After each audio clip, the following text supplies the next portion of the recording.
1, start.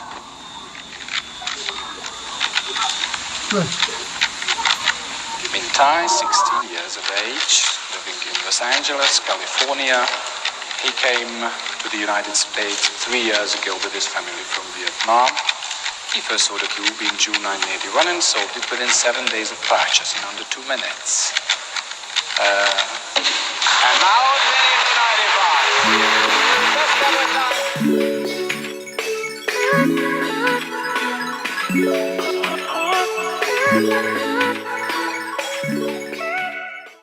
Hey, what's up guys, this is EZCubing, and in this video, we're going to be talking about the oldest Rubik's Cube world record versus the current Rubik's Cube world record. Let's get into it.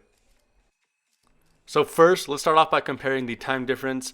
The current record is 3.47 seconds, and the first ever official world record was 22.95 seconds.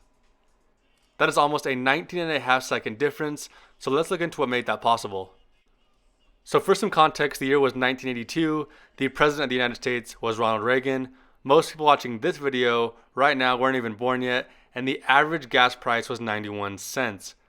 That 91 cents sure looks good when you're comparing it to gas prices today. The movie E.T. was also released in 1982, and if you haven't, go back and look at it. Look how bad the quality of the video was.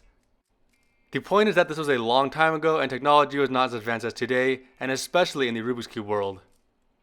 40 years is a long time, and a lot of things have changed. Let's check them out. As for the market of speed cubes in 1982, well, there wasn't one. There was one option, the Rubik's Cube. There's never been a puzzle quite like Rubik's Cube, and America may never be the same. A medical journal has written about a unique phenomenon, Rubik's thumb. A museum recognized it as a work of art. Rubik's Cube has been involved in divorce proceedings. People are practicing at clinics, entering contests, and competing across the country. Rubik's Cube from Ideal. 25 million Americans have made it a part of their lives. How about you? That's it. There was no GANs, no MOU, no websites, no showing the best methods, no YouTube videos, pretty much nothing. There was the Rubik's Cube and an old method, which got pretty fast actually for the time. As for today, there are thousands of different options for buying a cube, small and big, stickered and stickerless, how tight you want it, so many different options today, how you want it to feel, custom ones, magnetic, non-magnetic. There is a huge market today for speed cubes, so there's a lot of options. Back then, there was just one.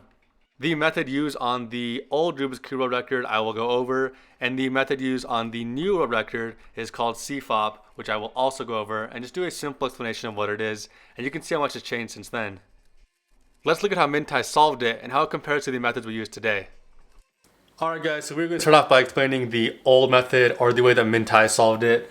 It's definitely a lot different than CFOP, and if you are an older viewer watching this, you're going to know it. So yeah, let's check it out. Alright, so I'll give this cube a quick scramble, and I'll show you guys how we solved it. Alright, that should be good. So, what he did to solve it, and the way that the method back then was, the first thing they would do is that they would solve all the corners on one side. That's the first step. So I'll do that real quick. I'm not sure how they used to know how to do this, but probably it's intuition. So,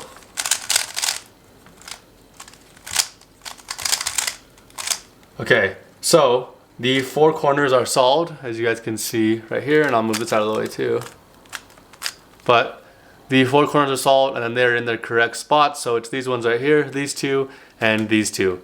And then the next thing that they would do is that they would put two edges in the correct places as well. So like it'd make a line like this, and I'll show you guys that as well. So it looks something like this. This is about the first step that they would do. Like I said, I'm not going to explain how I'm doing this, but yeah, this is the first step they would do. And then from here, they would go on to making the top layer corners in their correct spots. So it's just these four right here. And then there was algorithms I used for this. They were really long, really inefficient.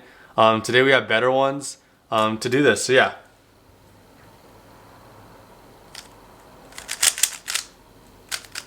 So I did it like that really quickly. And now you can see that all of the bottom corners, the first four, and then these two are solved. And then the top corners are all in their correct places. And the only thing that is wrong is the edges. So what they would do from here is they would put the edges, start putting them in the correct places, and they would use this by using just middle moves, just like this, and then a little bit of R and then R moves.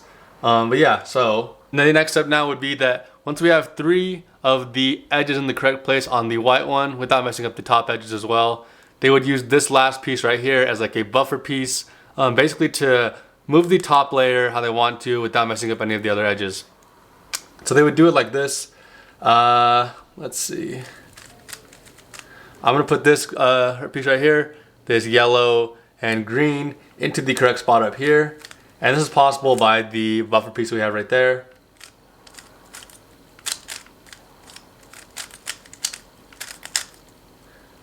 And then I will do the last yellow piece,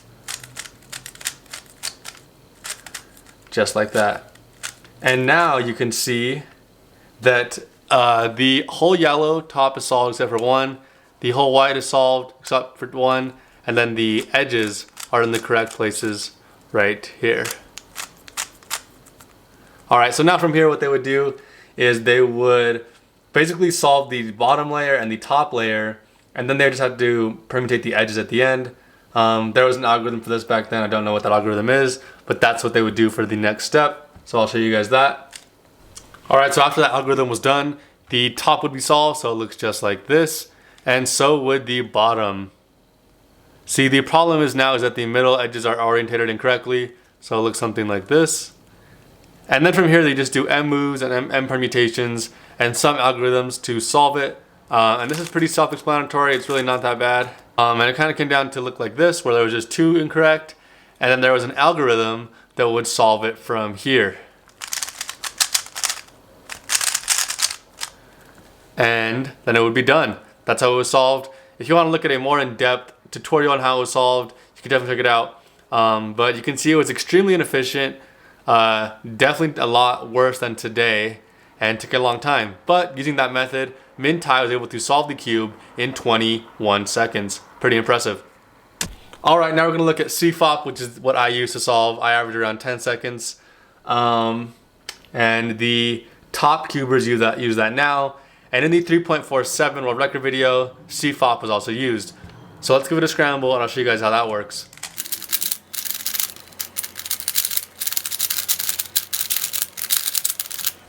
Alright, so the first step of CFOP is that you're going to make a white cross or any color cross you want. I saw one white, so I'll be using that as my reference. So yeah, that's the first step. So I will do that. And I'll move it out of the way so you guys can see. There's the white cross. A good speed cuber could probably do that, 1 or 2 seconds, so really fast. The next step is to solve the first 2 layers at the same time. You don't go layer by layer, you go the first 2 at the same time. And the way that is possible is by making these things called pairs, and they look just like this. So you can see the white here and the green and orange. That right here is called a pair. You make these without using algorithms though. Mostly intuitive, and by solving a lot you can figure out how to get better at those. Yeah, so yeah, you make the pairs, you make 4 of them, and then you insert them like this, and it kind of looks like a block. Do you guys see this right here, this block? It looks like a 2x2. So yeah, this block right here, so you guys can see, I want you to see this. It looks like that. You're gonna make 4 of those, so 3 more, and it will solve the first 2 layers. And this is done this is very fast. Let's see, just like that. So now the first 2 layers are solved, and then the bottom layer still has to be solved, but that is the second step. There's basically 4 steps with CFOP. It goes cross, first 2 layers, OLL, which means orientate last layer, and then PLL, which means permutate last layer. So now that we have the first 2 layers done, we can permutate the last layer, just like this. And now you can see the first layer is done, obviously. The last layer is covered in yellow, but these are not in the correct places.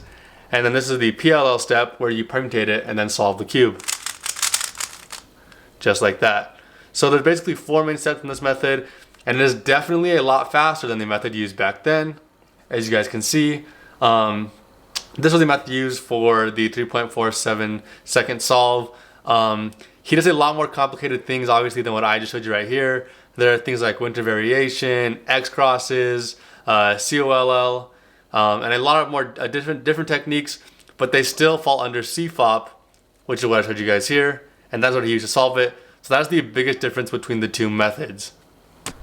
The biggest difference between the two speed cubes, obviously one is a nice speed cube, a Gans, and one was, you know, the Rubik's Cube. And if you guys have felt one before, you could tell they're horrible. They move like, you gotta grab it like this, you know. You could lube them up, but they're definitely nothing like this, like a speed cube. One of the biggest things is they're easier to turn, and then corner cutting on the new ones. On the old cubes, I mean, if you did it like that, it's gonna lock up on you and not be able to turn. You had to have very precise turns in order to solve the old Rubik's Cube fast. Alright guys, that was the video of the old Rubik's Cube record versus the new Rubik's Cube record. If you enjoyed it, make sure to leave a like and subscribe down below, and I'll see you guys in the next one. Peace.